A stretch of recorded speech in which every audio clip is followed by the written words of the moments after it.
Disclaimer: the views and opinions expressed in this episode are those of the guests and do not necessarily reflect the official policy or position of USA Global TV and Radio. The content presented is for informational purposes only and is intended to foster open discussion and debate. Viewer discretion is advised. USA Global TV and Radio does not endorse any particular viewpoint and encourages viewers to seek out additional information and perspectives.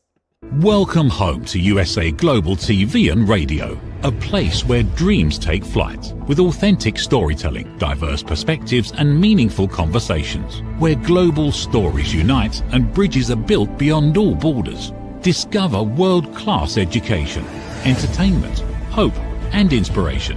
Together, we're building bridges worldwide.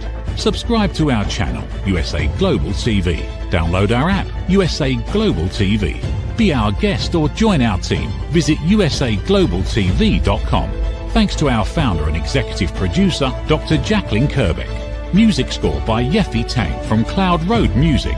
Voiceover artist Mike Porter. Creative direction by Paul Garcia. USA Global TV and Radio, your home for global connection. All rights reserved. This video and its contents are the exclusive property of USA Global TV and Radio. Unauthorized use, duplication or redistribution in any form is strictly prohibited.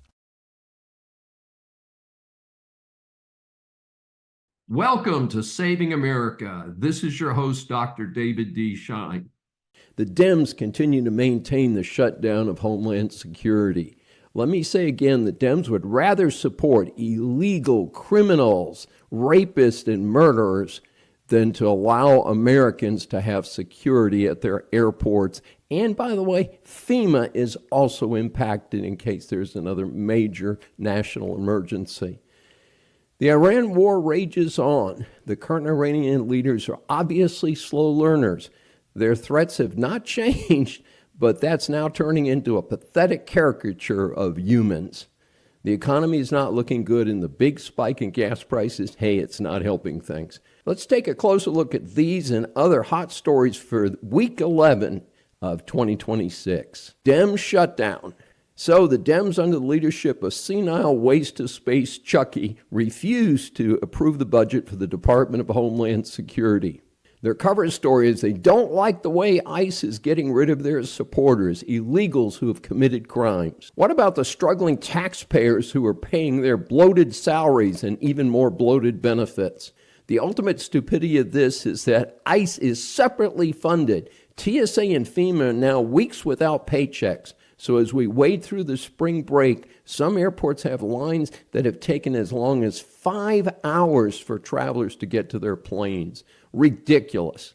It is critical that the American people understand this and vote every one of these anti-American Dems out of office. We appreciate your listening to Saving America. And if you'd like to support us even more, please check out our YouTube site at Dr. Dave Saves America, where you can like, comment, and subscribe. But we've also opened a new site on Patreon at Dr. Dave Saves America. So we appreciate your support.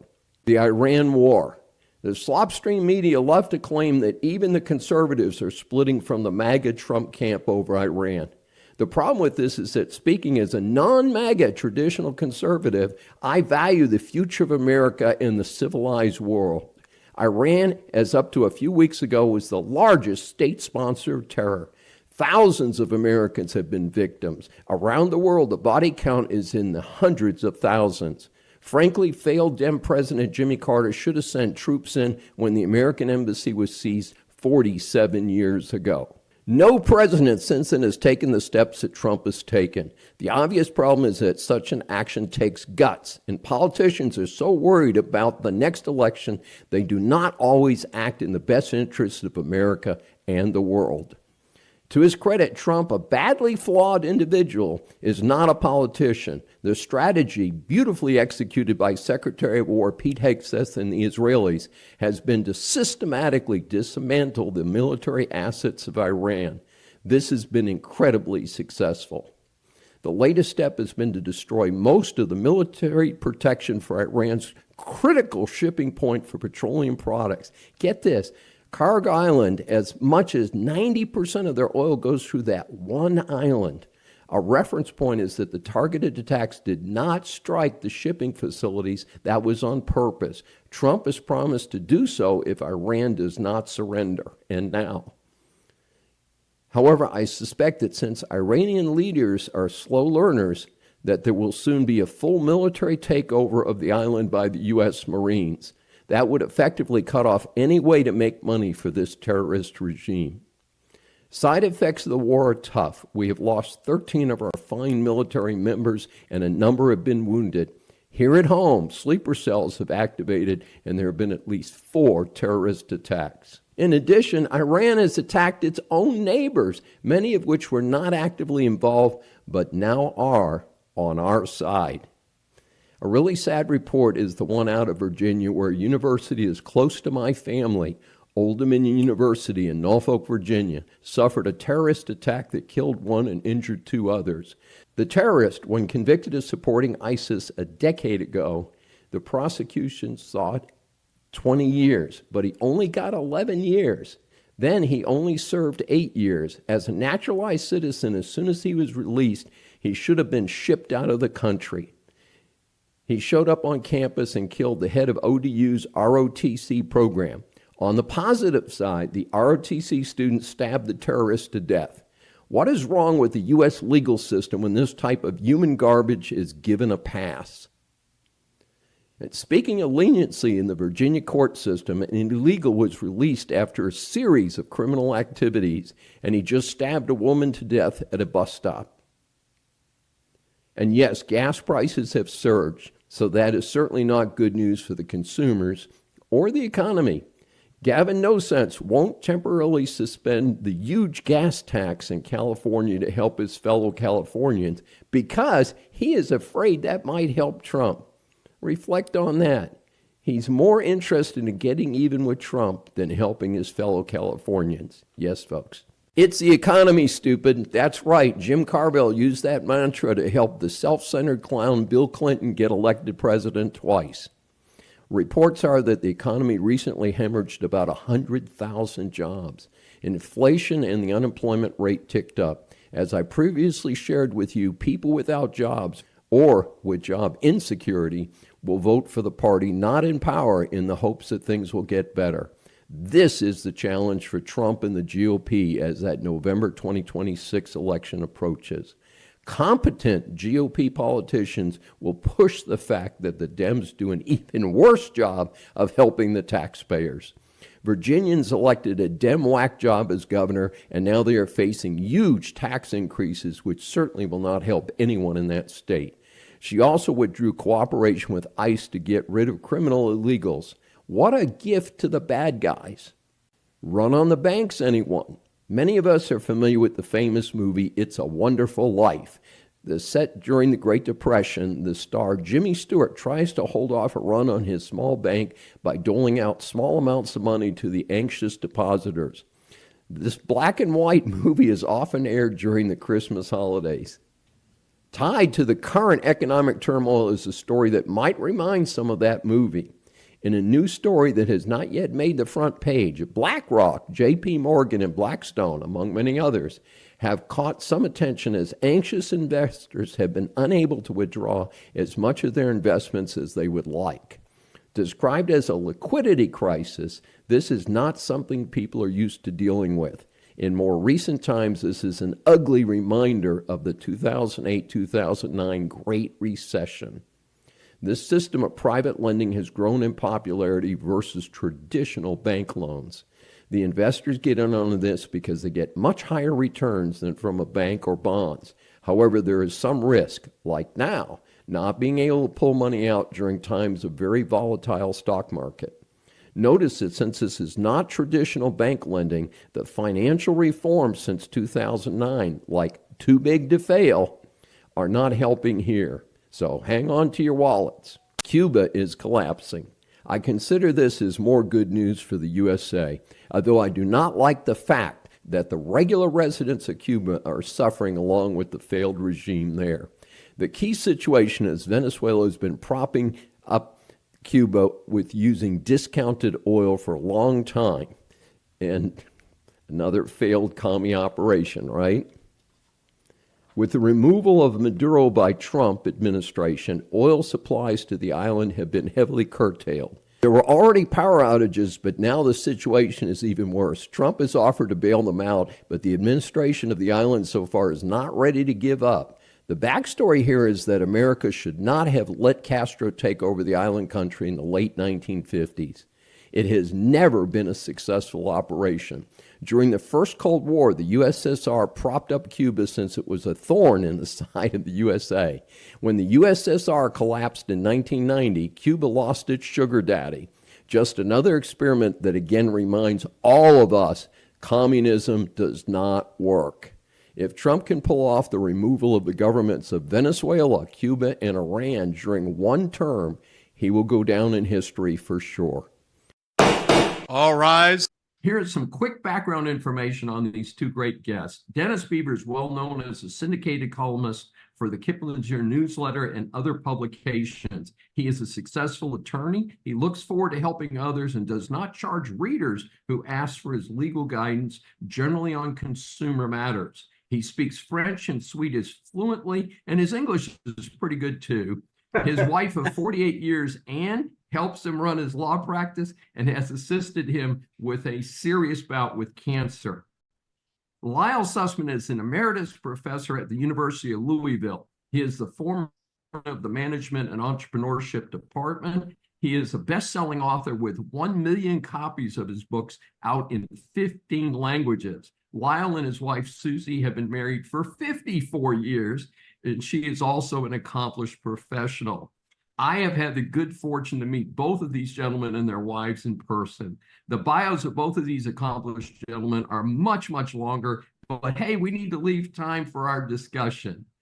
Dennis, please get us started today. Tell us about your recent experience when getting contacted about an important follow-up meeting with your doctor regarding your cancer surgery. Yeah, a little history. I had bladder cancer, in six years ago. 6 years ago, I had my bladder removed, right kidney, prostate. We couldn't find the car keys, and our Chihuahua vanished. Nobody told me, but they told my wife I had about a year to live. It's interesting. Had I been told that, would I have been the willing accomplice of the self-fulfilling prophecy? Who knows? But Anne replied to the surgeon, "You don't know, Beav." And it has been 6 years. I was stage 4. It was in my liver. And my oncologist refers to me as his miracle patient because I had the most aggressive form of bladder cancer with about a 2% survival chance. So every 4 to 5 months or so, I get PET scans and CAT scans. So all of a sudden, I don't get any phone calls. And suddenly a letter arrives at home. No phone calls, no nothing. We have voicemail, answering machines, you name it. Our telephones at home and at the office record all the numbers, shows who called or the number. So call and hang up, but still a number registers. Nothing since May. And a letter arrives at home. Poorly written. The English was not good. Dear Hart, my actual legal name is Hartley Dennis Beaver. So it was Dear Hartley. We tried to reach you several times and please call. The envelope in which this letter came was handwritten poorly, wasn't aligned, so nothing. What you would assume they would know how to, pardon my voice, we have wildfires around town here. You'd think they would know how to use the computer to print an envelope. No way. So I phoned the person, her name was Bada, initial L, no last name. I talked to her. Said, why didn't I get a phone call? Oh, I called you. I tried calling. When did you try calling? She gives me dates. We never got a call. Never got a call at home or at the office or on my cell phone. You have all these numbers. Oh, I'm telling you, I tried. Yeah. How about an email? Oh, we don't do that. We don't do that. Right. Now, it's important to be on top of cancer, right? It could come back. Probably not. It's probably cured, hopefully. But the incompetence of this was absolutely stunning. So what is hell going on with this country? Why can't high school graduates write, have a sense of language, grammar? That's what led to my writing both of you and expressing my frustration. You you brought up two major issues. You bring up the issue of competence, and then you raise the question, what's happening in this country? Well, let's assume that the person who said they reached out to you, but in fact did not, was about 25 years old. That means they were born about you're born about 1999 or 2000. They were raised with a cell phone in their hand. They were raised in a milieu, in an environment where they simply had to press an icon and they had answers to their questions. They were raised in an environment where pressing an icon would tell them whether or not their grammar was correct, whether or not spell check were correct. That is, they came to believe that was a help, when in fact it was a horrible, horrible hindrance. It prevented them from learning exactly the kind of skills that you're highlighting. Skills about relating to a reader, relating to a listener, skills about understanding the situation. And in fact, your scenario is not only about communication skills, it's also about understanding the severity of the message. You were a patient that needed valuable information and you weren't getting it. So regardless of the fluency of the message, you weren't getting the essence of the message. It was not only English malpractice. I see it as almost medical malpractice. Yeah. Well, it is a real challenge in the United States today. As a professor, I have been shocked, especially with my younger students, the first or second year students. They do not appear to have really had the type of structured education that I had growing up, and that I think both of you did. And one of the things that I think is very much missing is I have begun assigning short research papers some of my classes.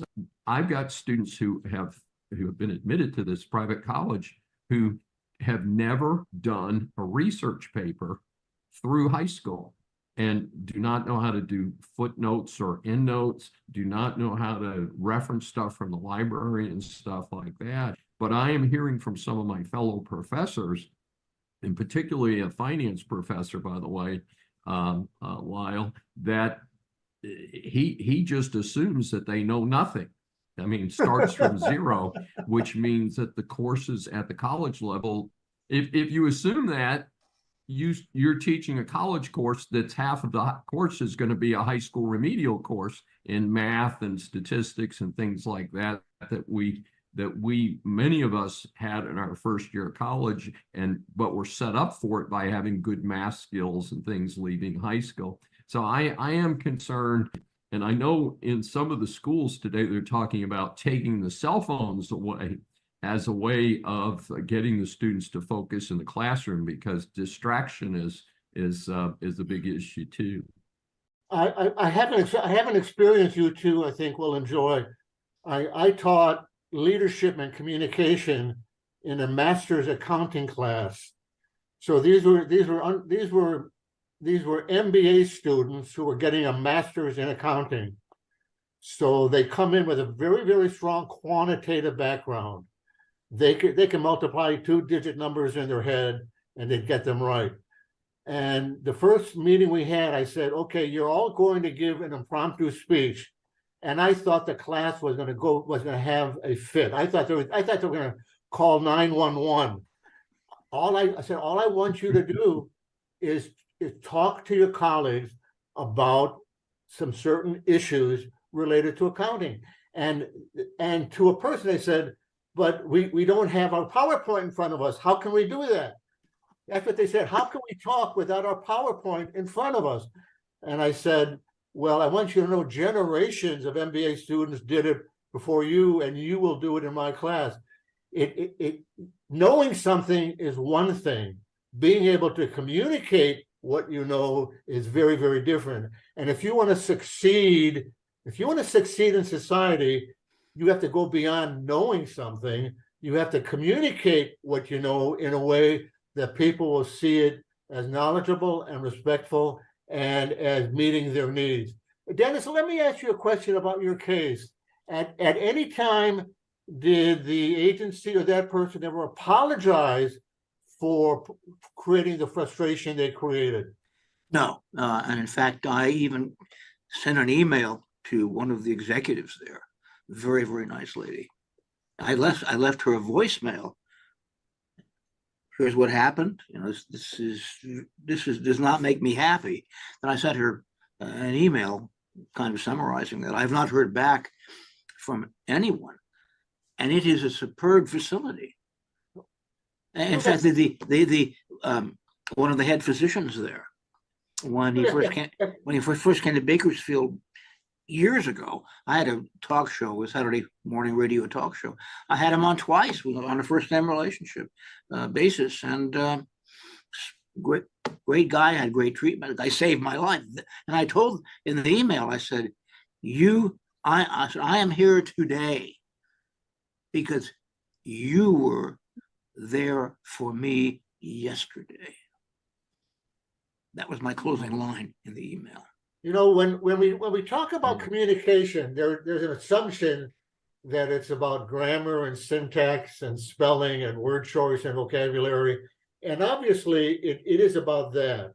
But one level above that, which is what really differentiates those who succeed versus those who don't, is understanding context, understanding the situation, understanding the person who's going to be reading the message or listening to the message.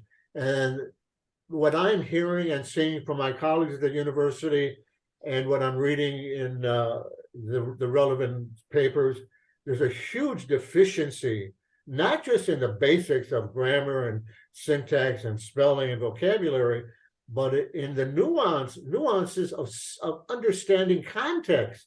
The scenario you presented, Dennis, is the combination of pure grammar and foundation principles, but also context, the situation, and what's compounding the problem. Back to your question, Dennis, about what's happening in our world and of competency. What's compounding the problem is the introduction of artificial intelligence and ChatGPT and the other software packages where a student can simply say, write me an essay on topic X, and they press the button and out comes a 10, 15-page report on X, and they turn it in. Exactly. David, you are still a professor. I retired 6 years ago, but I am hearing horror stories about students turning in papers that they didn't even write. I am very concerned about it. And one of the solutions, papers that I mentioned earlier, are personal. In other words, the question is on business ethics, and it is, what is the basis for your personal ethical guidelines, and where did that come from? Out of, say, 8 papers, I will get at least 20 of those papers will come in, and I will read them and send them back to the student and say, this paper does not even fit the assignment.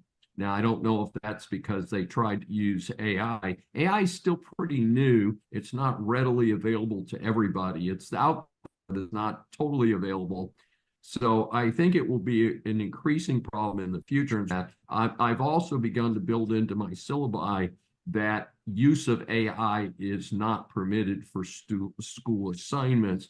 And we're going to fine tune that, because they can use AI in an in-depth research paper. If you wanted to get started on a topic, you could say, hey, AI, tell me a little bit about topic X. That's legitimate. That's a fair use, but then they still have to go and do the homework. So separating the starter point using AI from what we want them to do as researchers, that's going to be indeed a growing challenge as we go forward, because AI is all around us and it's come very fast.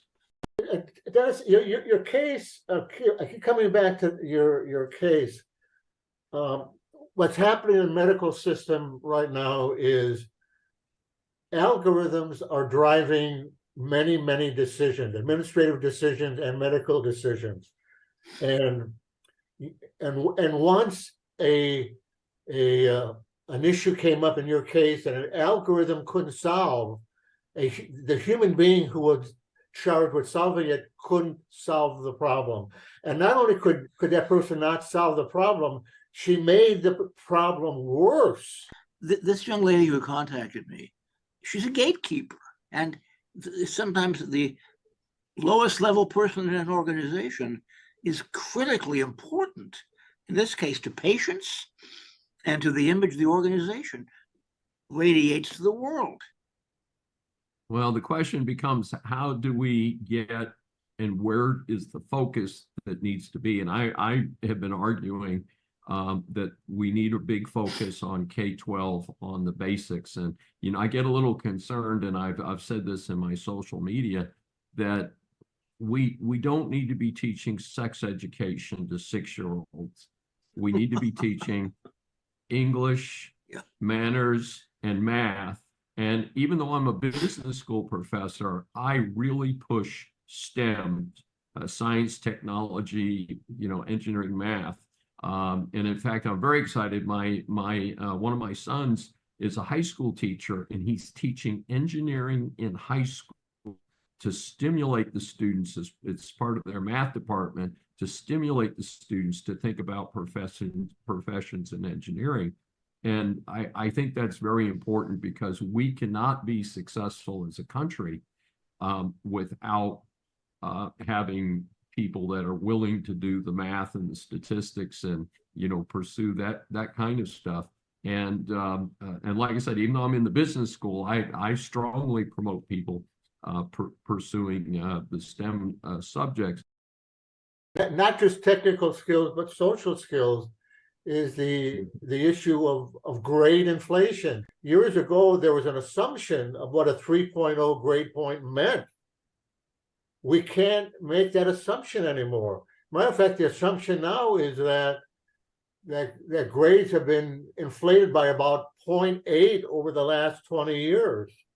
That a 3.5 today would be like a 2.7 10, 15, 20 years ago. That's a very valuable point, Lyle, and I've encountered that, in that the students come to me and will have an 88 average, and then 90 is required for an A-, and they'll be, after the semester, they'll come and say, well, Dr. Schein, I really needed an A- in this course. And it's like, it's an 88, it's not a 90. And we don't do that. Now, the Vietnam War actually triggered the current wave of grade inflation. We're still suffering from that, because what happened is if Joe Blow flunked out of college, you got a 2S deferment that back in the mandatory draft, which ran through part of the Vietnam War, you got a 2S deferment.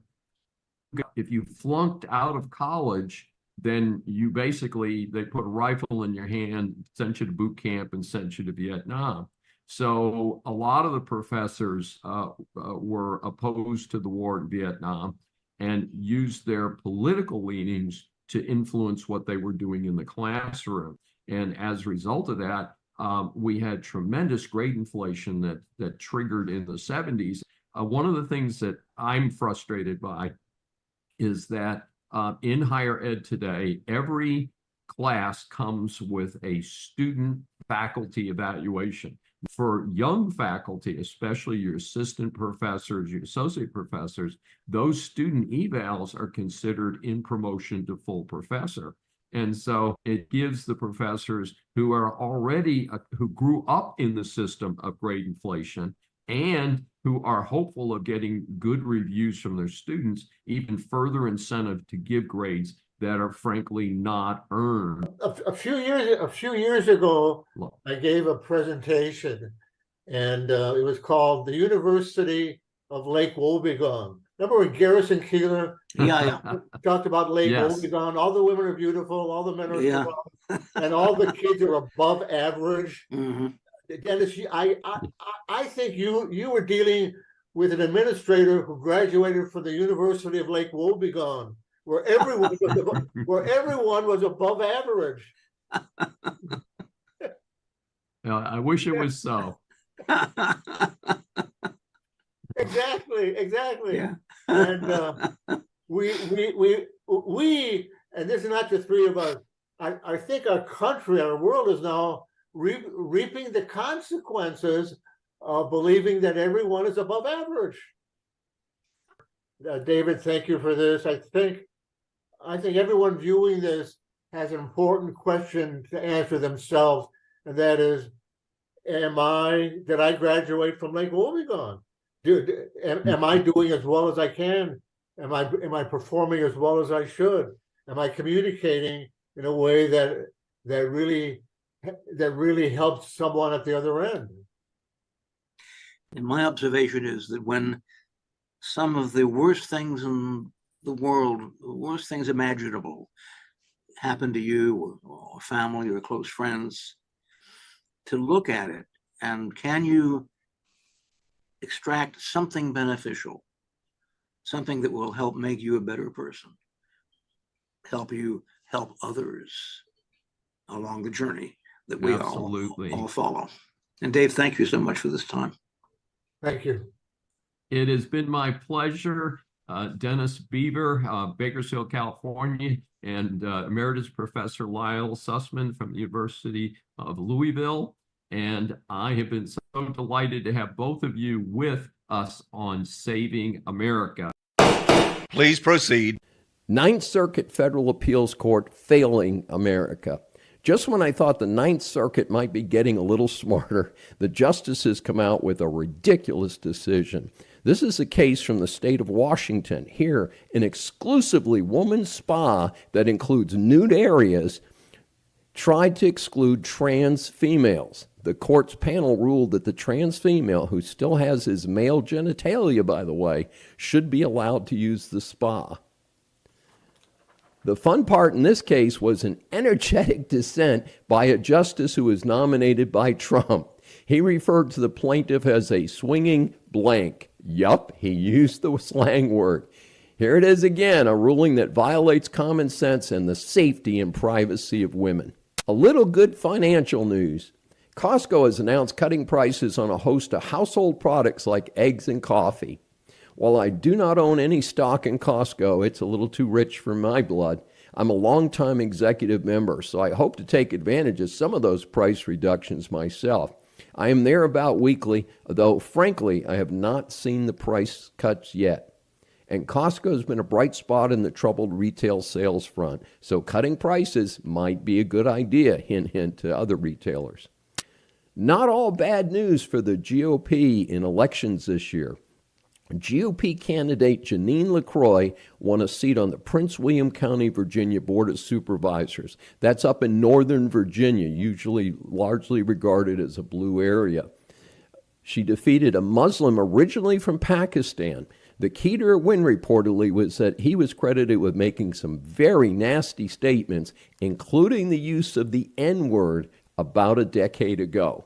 Of course, as mentioned earlier, it may have to do with the electorate waking up after the devastating moves by that new Democratic governor. Antifa members convicted in Texas. I have had debates with liberals that love to claim there's no such thing as something called Antifa. Well, if people claim to be Antifa and they share common goals of attacking our society, then it does not need to have a formal headquarters with a tax-free IRS certificate to be called a group. It reminds me of the Black Panthers in the 1960s and early 1970s. And in any event, those who claim to be Antifa are domestic terrorists. The dumbest part of this is there's supposed to be an acronym for anti-fascist. but they are using the tools of fascists against organizations that represent democratic ideals. Sounds like fascism to me. The setting was an attack on an ICE facility near Dallas on July 4th of 2025, where an ICE officer was wounded. Fortunately, he survived. I note how quickly his case came to trial. That's a good thing in itself. The outcome was complex in the case since different actors received different verdicts. The shooter was convicted of attempted murder. The others were convicted of terrorism-related charges such as carrying explosives and rioting. Another defendant apparently was involved after the fact and was found guilty of trying to cover things up. The jury took 2 days to decide the verdicts after a 3-week trial. These actions followed Trump's executive order in 2025 and designating Antifa as a terrorist organization. The defense attorneys tried to dismiss the idea that Antifa is not even an organization. Hey, like the old saying, if it quacks like a duck, looks like a duck, it probably is a terrorist organization. Further, I am not impressed with that as an argument for the defense that Antifa is not an organization. Doesn't sound like much of a defense to me. AG Pam Bondi and FBI head Kash Patel are promising more prosecutions for bad actors. I like their approach to get results, hold people responsible. Get to trial quickly and sentence them to long prison terms. Let's get things settled down in this country. The National Gallery of Art gets in touch with Gen Z. I'm a big fan of art in the National Gallery of Art. However, I did not expect the gallery to make the news as a hit with Gen Z. The source is the curator Allison Lukes, who is in her 70s. She has been using Gen Z slang to describe Renaissance art at the gallery. This has attracted a wide following, like millions of views for her post, driving massive engagement with young audiences.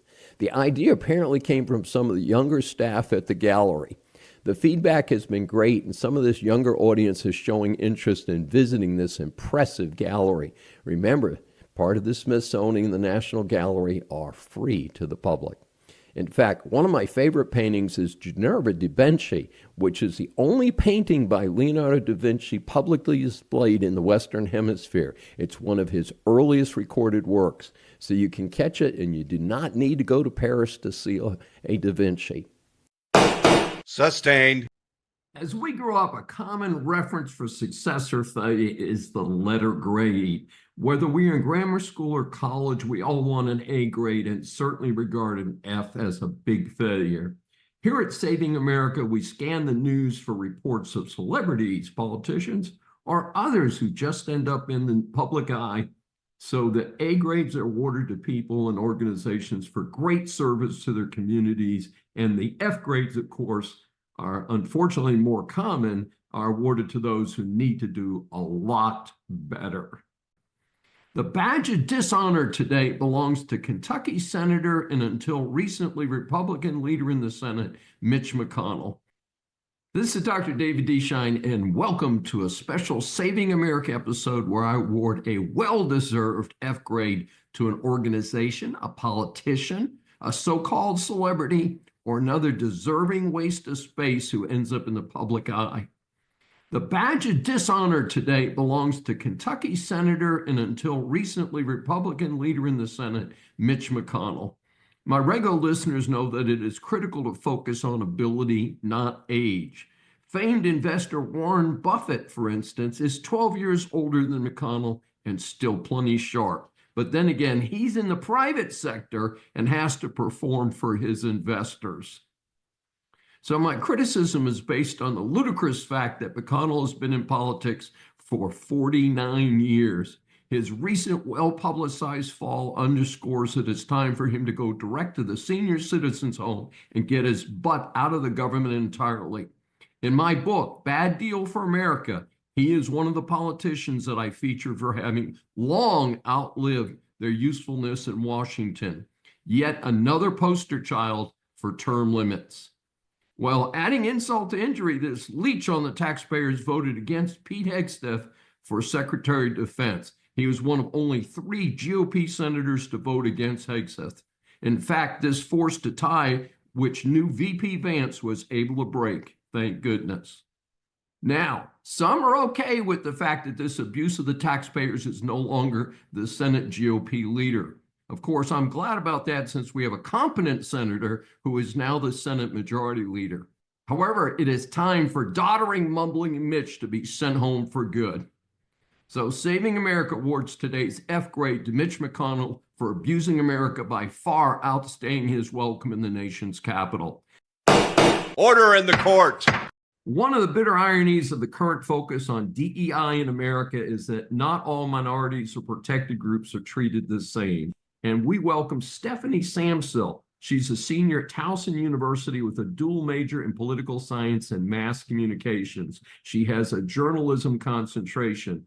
This summer, she is interning at the Heritage Foundation's marketing department. As an intern Capitol Hill reporter with the Media Research Center in 2022, she wrote more than 40 published news stories and questioned numerous members of Congress, including Senators Ted Cruz and Chuck Schumer. She has numerous articles and other publications. I became familiar with her as a result of her op-ed in the Daily Signal. We welcome Stephanie Samsil for her first appearance on Saving America. Thank you so much, Dr. Dave.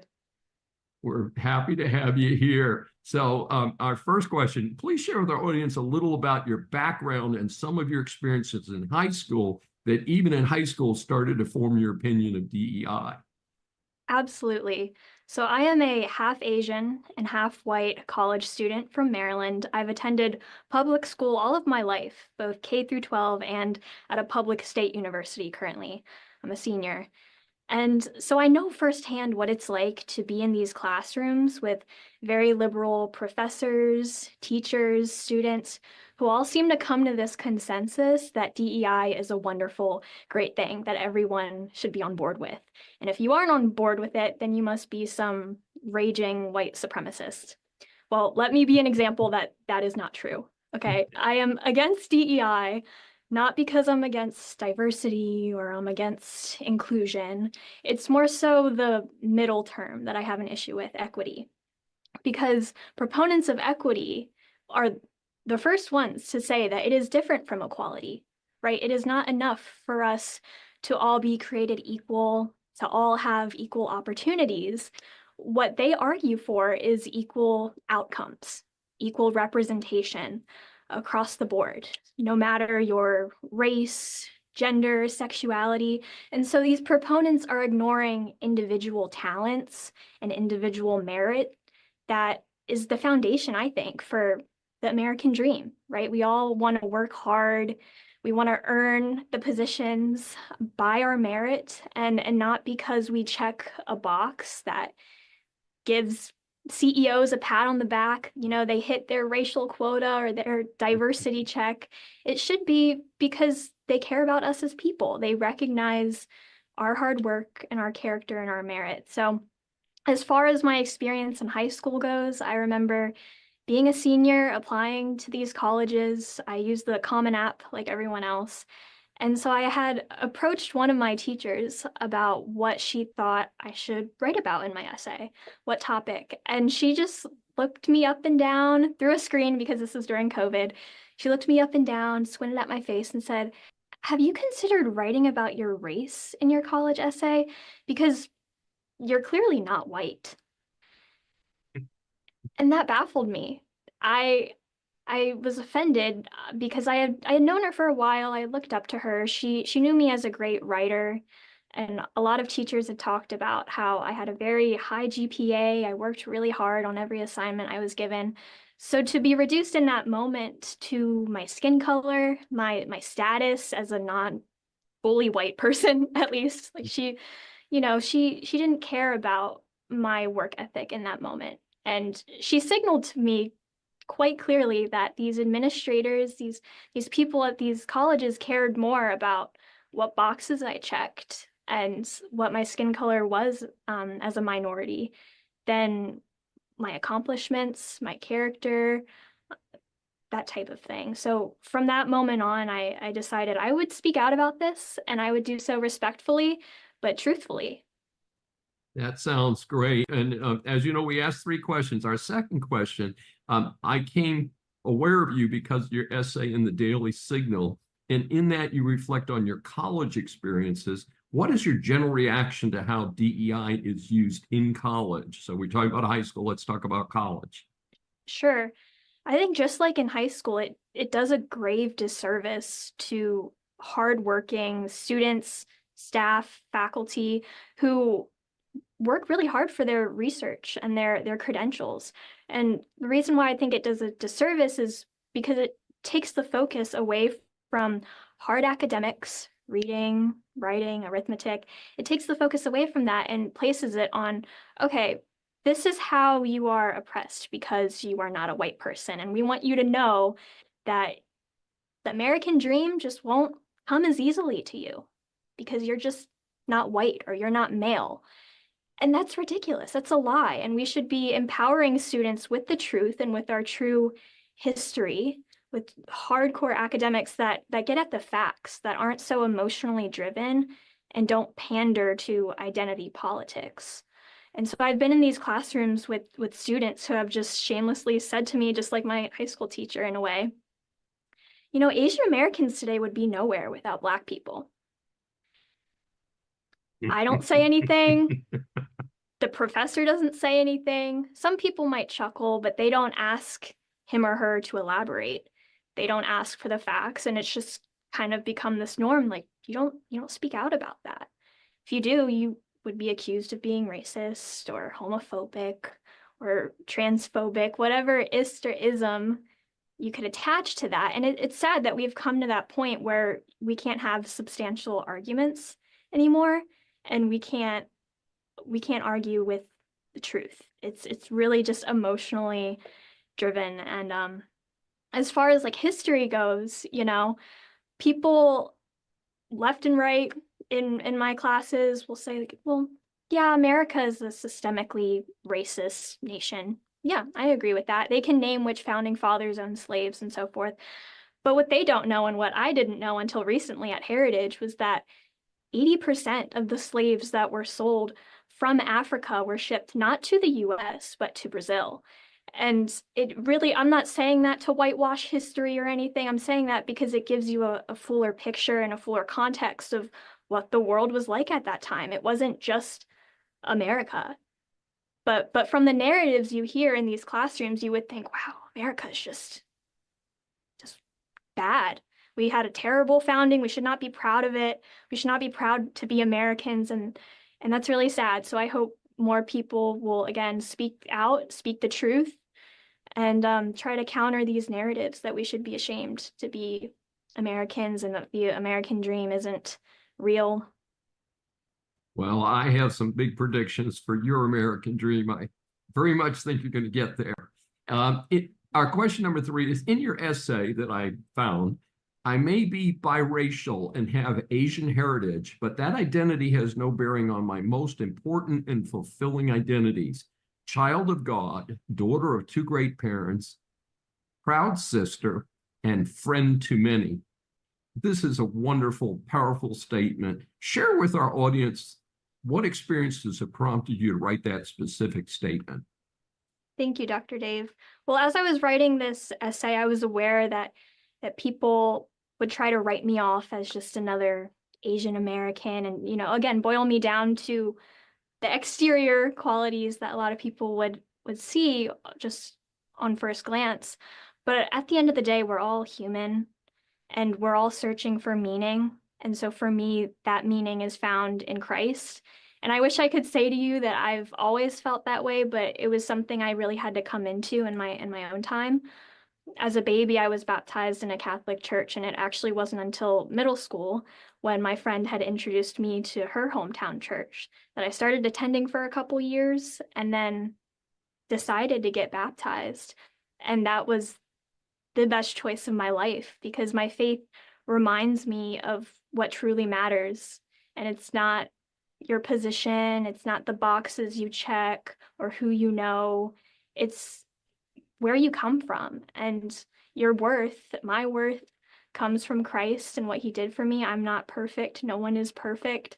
And so it's grounded me on truth and peace when the world is crazy. And there are a lot of headlines and a lot of reasons to be sad, but Christ is what gives me hope. And so I listed my family second because I truly believe I would not be here without them either.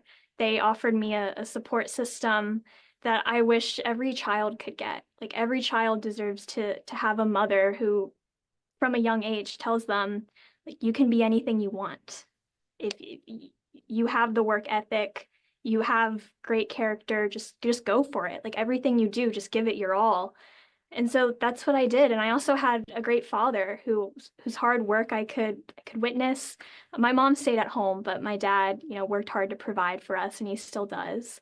And I remember coming home from school, in grade school, but also in college, where I would be doing homework at the dinner table, and I would just think, man, like, when am I going to use this? When am I going to use trigonometry or so forth? And like a lot of students, I just thought, oh, I'm too good for this or whatever. And he said to me, when I was your age, I also wasn't crazy about school. It wasn't until I got to college actually that I applied myself. And I realized, because I was paying out of pocket, that I was investing in myself. So education is an investment. And even after you graduate, the rest of your life, it should be a learning experience. And so I took that to heart from a young age, that life is lifelong learning, and that's what it's about. And that's why I care so much about education and why I want to speak out about this and against DEI. Very inspiring. How can our audience get more information about you and the things you're interested in? Sure. Well, to read my op-ed, you could Google Daily Signal and my name, Stephanie Samsel. But my social media is at Stephanie Samsel on Instagram and at Steph Samsel on Twitter. The defense rests, Your Honor. Well, it's been all the headlines, folks. Trump has the feds take over D.C. policing, and in light of the blowback with when he sent the Fed National Guard out to Los Angeles, what else could you expect? A true headline story right now is the big meanie, that is Trump, has again sent the feds into an American city. Now it is D.C. to crush a serious crime problem. The winners are the residents of D.C. and the many, many tourists who regularly visit this fascinating capital of the United States of America. I lived near the district for 3 years and truly enjoyed it. However, crime was not nearly the problem that it was today. A true idiot, Dem Mayor Washington, Muriel Bowser, screamed about the takeover with a ridiculous claim that crime is the lowest in 3 decades. The fact is that sky-high crime rate has lowered a bit over each of the last few years, but is still at levels that put Americans' capital on par with the most dangerous cities in the world. Instead of accepting the gift and making the most of it, she is crying. Reports are that D.C. police and former police love the additional help. The numbers vary, but I've heard 800 National Guard and perhaps as many as 500 FBI agents to help investigate and quell the violence and high levels of car theft. Focus will be on arresting criminals and preventing homeless encampments on these highly visible areas. Hey, while I'm on this topic, what is happening in America? For DC in 2024, 187 homicides reported. Now, this is down from 274 in 2023. This is still a ridiculous number for a population of 700,000. Let's look at some other major cities, which incidentally, all controlled by Denmark. In 2024, there were 382 homicides and manslaughter incidents. I do visit there due to family, and each time I leave, I express joy that I made it through there again without bullet holes. Chicago in 2024, there were 573 homicides, down from 620 the previous year. I've told an academic group that I belong to that I will not attend their annual conference if they have it in Chicago, since the city is simply not safe. Baltimore, there were 201 homicides in 2024, down from 261 in 2023. As I have family in the Baltimore area, I worry about their exposure when they travel into the city from the suburbs. Detroit, 203 homicides in 2024, down from the prior year, but still crazy high for a city of that size. And how about Philadelphia, the city of my birth? Hey, the city of brotherly love, and where I attended college. Killings in 2024 dropped from 269 from an incredible 410 the prior year. And here in Houston police reported 322 homicides in 2024, down about 9% from 354 in 2023. A key element is that these official stats on reductions in murders are being reported by those who are being paid to protect the public. Case after case has revealed that these stats are not very accurate. Further, they are starting from such high levels that the reduction means very little. Somehow, we Americans have become deconditioned to the crime around us. As I've said before, I'm a staunch supporter of the death penalty. So what's the problem? Well, we had a brutal murderer executed the other day, over 30 years after he committed multiple murders. That is just not justice, and it is not a deterrent. I call for the death penalty in virtually all murder cases, and that it be administered within 6 months maximum. Part of the path there is to replace all the so-called Soros DAs with real law enforcement professionals. No more self-recognizance for violent crimes, and no more catch and release for illegals. I applaud the federal government's approach in locking up Sean Combs both before and after his recent convictions. That should be a model, not the sole example. I believe the underlying problem is that we Americans have tolerated making victims out of criminals and the high rates of all type of crimes, that we are being desensitized to how bad it is throughout America. Time to scale it down and make America safe again, not just in D.C., but across the country. I repeat my urging that we all aim to be kind to each other every day while we get the criminals off the streets. I'll allow it. 2 former big brands are rising from the dead. While it's not quite Halloween, folks, we still have some interesting news on the zombie front. The brand Bed Bath & Beyond, which had its intellectual property purchased by Overstock.com, has operated only online for the last couple of years. And now we'll open some stores. The parent company is now called the Brand House Collective. It was previously known as Kirkland's Incorporated. This sounds a bit confusing. Hey, it is. I did some research and still trying to see how the pieces of Beyond Incorporated, which used to be Overstock before it bought Bed Bath & Beyond intellectual property that included Bye Bye Baby, came together. In any event, it will open its first Bed Bath & Beyond home store in Nashville, Tennessee soon. So we'll see how that goes, folks. Continued on the zombie front, Party City is now selling balloons and party decorations online, according to reports. Not sure how this will go, but the brand was popular, especially for family events. This was also a situation where another company bought some of the intellectual property of the older company. This session is adjourned. This is Dr. David D. Schein for Saving America's Week in Review. Hey, listen, if you like the show, please come over to YouTube and like, comment, and subscribe at Dr. Dave Saves America. And as mentioned earlier, check out our new Patreon site at Dr. Dave Saves America as well. And I appreciate your support. Now, let's all go out and consciously get along with our neighbors. Let's reduce the violence and discord in this wonderful country of ours. Thanks for joining me for Saving America. If you have questions or comments, please find me on various social media sites. I'm Dr. David D. Schein, and I will see you next week. Thank you, viewers and listeners of USA Global TV and Radio, for joining us today. We're honored to have your time and attention as part of our global community.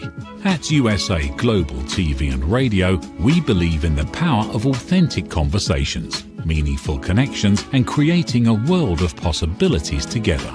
Want to be part of something bigger? Join our team of elevated listeners at usaglobaltv.com, a space where your voice matters and your ability to listen transforms relationships. Stay connected with us across all our platforms for thought-provoking discussions, expert insights, and empowering stories. Subscribe to our channels at youtube.com/c/usaglobaltv. Follow us on social media and explore the endless opportunities we're creating for growth, learning, and inspiration. Together, we're not just broadcasting, we're building bridges and changing lives one conversation at a time. For inquiries, contact us at info@usaglobaltv.com. Produced by Executive Producer and Director Dr. Jacqueline Kerbeck. Voiceover by Mike Porter. Creative direction by Paul Garcia. All rights reserved. Visit usaglobaltv.com to view our full terms and conditions.